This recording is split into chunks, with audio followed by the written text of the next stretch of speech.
اور ہم خواہش نفس میں حرام چیزوں سے بھی رکنے تیار نہیں ہیں، گناہوں سے، حرام کاموں سے جسے اللہ کی لعنت اترتی ہے اس سے بھی بچنے تیار نہیں۔ آپ دیکھ لو، صرف ہندوستان نہیں، صرف وہ ملک نہیں جہاں پر مسلمان اقلیت میں ہے، بلکہ ان ملکوں کا بھی آپ سروے کر لو جہاں پر مسلمانوں کی حکومت ہے، جہاں پر مسلمان اکثریت میں ہے، جہاں پر حکومت کی بھاگ دوڑ سیاست مسلمانوں کے ہاتھ میں ہے، اس ملک میں بھی مسلمان پریشان ہیں، اور وہاں جہاں پر مسلمان اقلیت میں ہے وہاں بھی مسلمان پریشان ہیں۔ کون سا ملک آپ دکھا سکتے ہیں جہاں پر مسلمان پریشان نہ ہو؟ سعودی عرب آپ لے لیں جہاں پر مسلمانوں کی حکومت ہے، وہاں کے باشندوں کو وہاں جا کر یہاں سے جا کے وہاں نوکری کرنے والوں کی زندگیوں کو دیکھ لیں، کون سے ملک میں مسلمان امن سے جی رہا ہے، بے خوف ہو کے جی رہا ہے، ہر جگہ پہ مسلمانوں پہ خوف طاری ہے، دنیا انہیں تنگ ہوتی جا رہی ہے، دشمن ان پر مسلط ہوتا جا رہا ہے، مسلمان حکمران خود اپنی مسلمان رعایا کو تنگ اور پریشان کرتی جا رہی ہے، جیلوں کو بھرتی جا رہی ہے۔ اس کی وجہ کیا ہے؟ وجہ یہ ہے کہ مسلمان کی حکومت نہیں ہے، مسلمانوں کی سیاست نہیں ہے، مسلمان کرسی پر بیٹھا نہیں ہے، تو پھر آپ ان ملکوں میں امن دکھا دیں جہاں پر مسلمان کرسی پر بیٹھا ہے، ان ملکوں میں آپ راحت دکھا دیں جہاں پر مسلمانوں کی حکومت ہے، تو وہاں تو حکومت ہے، وہاں چین سکون سے جینا چاہیے تھا۔ پتا چلا راحت اور سکون کا سامان سلطنتوں میں اللہ نے نہیں رکھا ہے، حکومتوں میں اللہ نے نہیں رکھا ہے، راحت اور سکون کا سامان حکومتوں میں ہوتا تو وہ حکومتیں سکون سے جیتی جہاں پر مسلمان حکمرانی کر رہے ہیں، بلکہ وہاں پر اس سے بھی زیادہ پریشان کن حالات ہیں جہاں پر مسلمان اقلیتوں میں جی رہے ہیں۔ وجہ کیا ہے؟ حکمرانوں کے تلبے چاٹنے میں سکون نہیں ہے، حکومت کی اور سلطنت کی باغ دوڑ سنبھالنے میں اللہ نے سکون نہیں رکھا ہے، بلکہ اللہ تبارک و تعالیٰ فرماتے ہیں وَمَا أَصَابَكُم مِّن مُّصِيبَةٍ فَبِمَا كَسَبَتْ أَيْدِيكُمْ، کہ جو کچھ بھی مصیبتیں اور پریشانیاں تم پر آتی ہیں وہ تمہاری بدعمالیوں کا نتیجہ ہے۔ ظَهَرَ الْفَسَادُ فِي الْبَرِّ وَالْبَحْرِ بِمَا كَسَبَتْ أَيْدِيكُمْ، دنیا میں، زمین میں، سمندروں میں کچھ بھی فساد، بگاڑ کچھ بھی ہو رہا ہے وہ تمہاری بدعمالیوں کا نتیجہ ہے۔ ایک جگہ فرمایا وَيَعْفُو عَن كَثِيرٍ، اللہ اپنے رحم و کرم سے تمہارے گناہوں کی وجہ سے بہت سے گناہ تم سے بخشتے جا رہے ہیں، معاف کرتے جا رہے ہیں، ورنہ تمہارے گناہ ایسے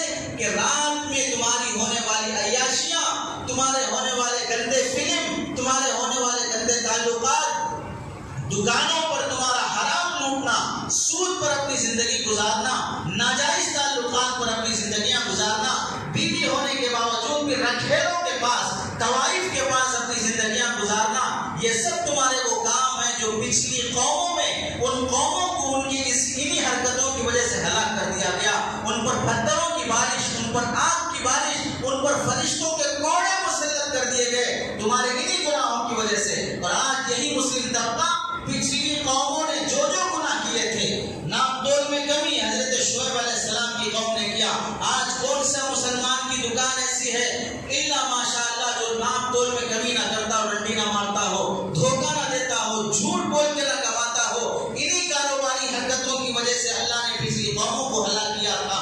آج تم میں بھی وہ گناہ پائے جاتے ہیں۔ ہونا تو یہ چاہیے کہ رات کا سویا مسلمان صبح ہونے سے پہلے خنزیر اور بندر کی شکل کا بن جائے، اس پر زلزلے آ جائیں، طوفانیں ان پر آ جائیں، لیکن اللہ فرماتے ہیں وَيَعْفُو عَن كَثِيرٍ، ہم درگزر کر رہے ہیں، ہم بخش رہے ہیں، معاف کر رہے ہیں۔ وجہ کیا ہے؟ تم سرکار دو عالم صلی اللہ علیہ وسلم کی امت ہو۔ مَا كَانَ اللَّهُ لِيُعَذِّبَكُمْ وَأَنْتَ فِيهِمْ، اے میرے نبی میں تیرے امت کو عذاب نہیں دوں گا چونکہ تو اس میں موجود ہے، تم ان میں رہتے ہو، میں تمہاری قوم کو عذاب نہیں دوں گا چونکہ تمہارا وجود یہاں پر ہے۔ وَهُمْ يَسْتَغْفِرُونَ، اور جب تک یہ توبہ کرتے رہیں گے اس وقت تک میں انہیں عذاب نہیں دوں گا۔ کون کتنی اپنے گناہوں سے توبہ کر رہا ہے؟ 5-6 سال میں کتنے حالات ملک میں نہیں آئے؟ 2 لاکھ سے زیادہ نوجوانوں کی نوکریاں چلی گئی، 50,000 کے قریب مسلمان جیلوں میں بھرتی ہو گئے، موب لنچنگ میں 60 سے قریب مسلمان مارے گئے، سب کچھ ہو رہا ہے مسلمانوں کے ساتھ، اس کے باوجود بھی 5,000 مسلمان لڑکیاں غیروں کا بستر بن چکی، حرام اولاد، حرام نسل جنم دینے پہ مجبور ہو گئی، ان کی ویڈیوز اپلوڈ ہو چکی، اس کے باوجود بھی کتنے مسلمانوں نے اپنے سود سے توبہ کیا ہے، کتنے مسلمانوں نے اپنی بے پردگی سے توبہ کیا ہے، کتنے مسلمانوں نے اپنی لڑکیوں کو ایسے کالجوں میں جہاں پر لڑکے اور لڑکیاں کو ایجوکیشن کا نظام ہے اس سے توبہ کر کے اپنی لڑکیوں کو باحیا پاکدامن بنانے کی پلاننگ کی ہے، اور کتنے مسلمان جو مسجد کی چوکھٹ نہیں کٹاتے تھے تو ایسے مسلمان کتنے 5 وقت نماز کے پابند بن گئے، کتنے مسلمان جو مٹی پہ اور حرام چٹیوں پہ گزارا کرتے تھے توبہ کر لیے۔ تم اپنے ظلم سے باز آنے کے لیے تیار نہیں ہو اور دلی کی گدی پہ بیٹھے ہوئے ظالم کے لیے بددعائیں کر رہے ہو، اپنے ظلم سے باز آنے کے لیے تیار نہیں ہو، اپنے دائرے کے ظالم ہیں مسلمان، اپنے دائرے کا ظالم ہے، دکان پہ اپنا ظلم، محلے میں اپنا ظلم، اور فیکٹریوں میں اپنا ظلم، نوکریوں میں اپنا ظلم، جہاں جہاں پر تمہارے کاروباری جہاں ملازمتیں ہیں، کیا تم وہاں سے ظلم سے باز آ گئے، وہاں اپنے ظلم سے توبہ کر لیا؟ تو پھر کیا تم ایک نافرمان سے، ایک خدا کے باغی سے، ایک غدار سے، ایک ملک کی بغاوت کرنے والے سے، اللہ کی سلطنت میں باغی بن کے جینے والے سے، جس کی ذات میں ایمان نہیں ہے، اس سے تم انصاف کی امیدیں لگا کے جی رہے ہو، اور تم مسلمان ہونے کے باوجود بھی ظلم کا دائرے سے توبہ نہیں کر رہے ہو؟ اللہ حالات کیسے بدلیں گے؟ کائنات کا مقصود مسلمان ہے، کائنات کا مقصود مسلمان ہے۔ کفر، کافر ہونا، کفر کرنا 2014 سے پہلے بھی تھا، اس سے پہلے بھی تھا، اس سے پہلے بھی تھا، اس سے پہلے بھی تھا، قیامت تک رہے گا۔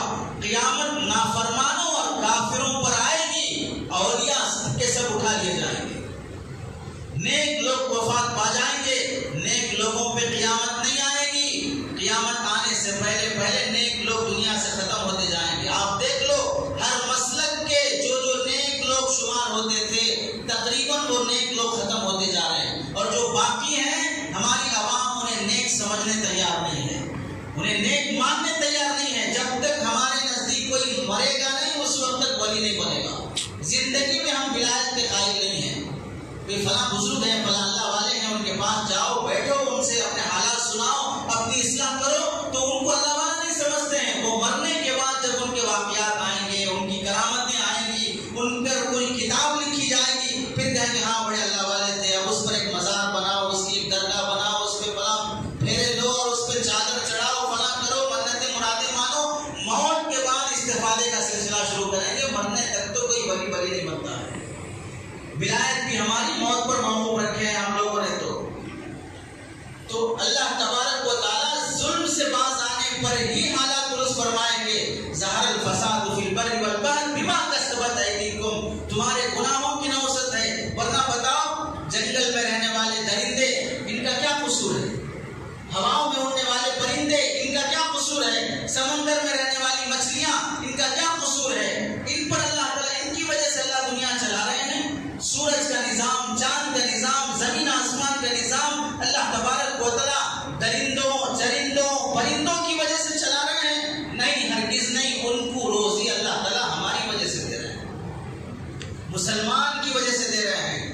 کفر کی بات، کافر تو پہلے بھی تھے، اب بھی ہیں، پہلے بھی آگے بھی رہیں گے، قیامت انہیں پر طاری ہونے والی ہے۔ اب اگر یہ کائنات کی تبدیلی کچھ ہو رہی ہے، ظالمانہ فیصلے کچھ ہو رہے ہیں، تو کس کی وجہ سے ہو رہے ہیں؟ مسلمانوں کی وجہ سے، کہ مسلمان اپنے دائرے کے ظلم سے توبہ کرنے کے لیے تیار نہیں ہے۔ کہ مسلمان سود بھی کھائے پھر بھی مسلمان، جھوٹ بھی بولے پھر بھی مسلمان، دھوکہ دے پھر بھی مسلمان، وعدہ خلافی کرتا رہے، دنوں پہ دنوں ٹالتا رہے، کسی سے قرضہ لے لیا، ایک دن، 2 دن، ایک ہفتہ، ایک مہینہ، 1 سال، 6 سال گزرتے جا رہے ہوں، اور جس سے وعدہ کیا اس سے اپنی پراپرٹی بیچ کے دینے تیار نہیں، کاروبار میں سے کچھ رقم نکال کے اس کا قرضہ ادا کرنے کے لیے تیار نہیں، بہنوں کی وراثت دینے کے لیے تیار نہیں، پڑوسیوں کے ساتھ ظالمانہ سلوک اس سے توبہ کرنے کے لیے تیار نہیں، بچوں کی دینی فکر نہیں، بچوں کو دین کا ماحول دینے کے لیے کسی صحیح استاذ کا، صحیح ادارے کا، صحیح کتاب کا انتخاب نہیں کہ میں میرے بچے کو مرنے سے پہلے مسلمان بنا کے مروں۔ کوئی چیز تربیت اصلاح کی مسلمان میں نہیں آ رہی ہے، سب کے زبانوں پہ تذکرے، اور سب بول رہے ہیں کہ حالات بگڑتے جا رہے ہیں، مسلمانوں کے ساتھ کیا ہوگا نہیں معلوم، کیسے قانون بنتے جا رہے ہیں، فلاں ہو رہا ہے، یہ سب کچھ تبصرے ہو رہے ہیں، تذکرے ہو رہے ہیں۔ لیکن توبہ کون کر رہا ہے؟ توبہ کون کر رہا ہے؟ رات میں جلدی کون سو رہا ہے؟ صبح میں جلدی اٹھ کے کون اللہ کو منانے کی فکر کر رہا ہے؟ تہجد اور فجر کا کون اہتمام کر رہا ہے؟ یہودیوں کی کتابوں میں لکھا ہے تم فجر کی ویسی پابندی کر لو جیسی جمعہ کی پابندی کرتے ہو، تو پھر دیکھو یہودی سلطنتیں کیسی تھرا جاتی ہیں۔ ان کی سلطنتیں اپنے جڑ سے اکھڑ جائیں گی جب تم جمعہ کی پابندی جیسے کرتے ہو ویسے فجر کی پابندی کر کے دکھاؤ۔ معاملات کی صفائی نہیں۔ ہمارے شادی بیاہ دیکھ لو، مسلمان کی شادی ہو رہی ہے اور شراب ویسے رکھی جا رہی جیسے کولڈ ڈرنکس رکھے جاتے ہیں۔ مسلمان شراب ویسے پلا رہا ہے جیسے کولڈ ڈرنکس پلاتا ہے، اس پہ شان اور فخر بھی ہے اسے۔ مسلمان کی شادی بینڈ باجا ڈی جے، مسلمان کی شادی اس میں چھکوں کو لا کے نچایا جا رہا ہے۔ جو تلواریں جنگ میں استعمال ہونی چاہیے تھی، جہاد میں استعمال ہونی چاہیے تھی، آج وہ چھکوں کے ہاتھوں میں شادی کے موقع پہ نچنے کے لیے استعمال ہو رہی ہیں۔ جب قوم کی غیرت مر جاتی ہے، جب قوم کی غیرت مر جاتی ہے تو پھر وہ میدان جہاد میں نظر آنے کے بجائے وہ ناچنے کی محفلوں میں نظر آتے ہیں۔ ان کی بیٹیاں دوپٹے اڑا کر ناچتی ہیں، جس کے دوپٹے سے جنگ بدر کے موقع پر اسلامی خاتون حضرت عائشہ کا جھنڈا بنایا گیا تھا، آج اس مسلمان لڑکی کے سر پہ دوپٹہ بھی نہیں، وہ دوپٹہ اس کا لہرتا ہوا نچتے وقت نظر آتا ہے۔ تو پھر بتاؤ اس قوم پر عذاب مسلط نہیں ہو تو کیا مسلط ہوگا؟ اس قوم پر فرعون جیسا ظالم مسلط نہیں ہو تو کیا مسلط ہوگا؟ مسلمانوں، ظالموں کے ظلم کا شکوہ شکایت کرنے سے پہلے آئینے میں اپنا ظلم دیکھ لو۔ آئینے میں اپنا ظلم دیکھ لو کہ میں کتنا بڑا ظالم ہوں۔ کہیں ظالم کے حق میں بد دعا کرتے ہوئے میں خود اپنے لیے بد دعا تو نہیں کر رہا ہوں کیونکہ میں بھی ظالم ہوں۔ اللہ ظالم کو ہلاک کر دے تو ظالم میں بھی اللہ کے نزدیک ظالم ہوں، چونکہ اذان سننے کے بعد اذان کی توہین کرنا ہی ظلم نہیں ہے۔ اذان سننے کے بعد مسلمان ہونے کے باوجود اذان کے بعد مسجد نہ آنا اس سے بڑا ظلم ہے، اس سے بڑا ظلم ہے۔ تم جانتے بھی مسجد نہیں آ رہے ہو۔ سود حرام ہے، معلوم ہے، کس کو معلوم؟ مارواڑی کے لیے سود حرام ہے، سکھوں کے لیے سود حرام ہے، غیر مسلموں کے لیے سود حرام ہے۔ سود کس کے لیے حرام ہے؟ سود تمہارے لیے حرام ہے۔ خنزیر کا گوشت جیسے ہے ویسے سود ہے، غلاظت اور پیغانہ جیسے ہے ویسے سود ہے۔ تم وہ کھانے سے باز نہیں آتے ہو تو پھر بتاؤ پکڑ اس کی ہوگی یا پکڑ تمہاری ہوگی؟ جس بچے نے اسکول میں ایڈمیشن ہی نہیں لیا، وہ اگر ایبسینٹ ہو رہا ہے تو ٹیچر اس سے پوچھے گا، یعنی کہ اس سے پوچھے گا جو ٹیچر جو اسکول میں ایڈمیشن ہی نہیں لیا، وہ آتا ہی نہیں ہے، وہ گلی کے وہ اسکول کے سامنے سے گزر رہا ہے، ٹیچر اس کو پکڑ کے ڈانٹ رہا ہے کیوں اسکول کو نہیں آ رہے؟ جس نے کلمہ پڑھ کر لا الہ الا اللہ محمد رسول اللہ کہہ کر اسلام میں ایڈمیشن لیا ہے اور پھر اس ایڈمیشن لینے کے بعد اس اسکول کے رولز فالو نہیں کر رہا ہے، اللہ اس سے پوچھیں گے کیوں اس طرح کر رہا ہے؟ تو مسلمانوں تم سے سوال ہے، تم توبہ کرو، تم توبہ کرو۔ اللہ کے حکم پر جانیں قربان کرنے کا سبق حضرت ابراہیم علیہ السلام نے دیا ہے۔